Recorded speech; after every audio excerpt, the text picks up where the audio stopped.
വിക്കില വിക്കില വിക്കില നമ്മുടെ സ്വന്തം വിക്കില.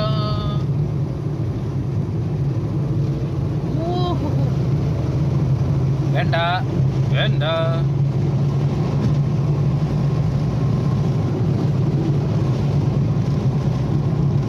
ഏട്ടാ ഞാൻ പറയുന്നതാണ്, ഇവിടെ സേഫ് അല്ല.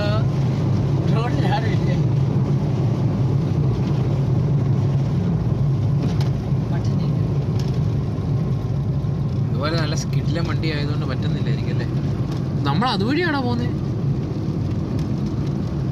അതുവഴി കറങ്ങി നമ്മൾ അതുവഴി പോവായിരിക്കും. മേ ബി എനിക്ക് തോന്നുന്നു മറ്റേ വിന്ററൊക്കെ ആകുമ്പോൾ കുറച്ചുകൂടെ രസമായിരിക്കും അല്ലേ? ആ സമയത്ത് ഇവിടെ റെയിൻ ആയിരിക്കും. റെയിനും തണുപ്പും. ഇപ്പൊ തന്നെ ഇച്ചിരി തണുപ്പും. അവിടെ അയാളവിടെ ഒതുക്കും.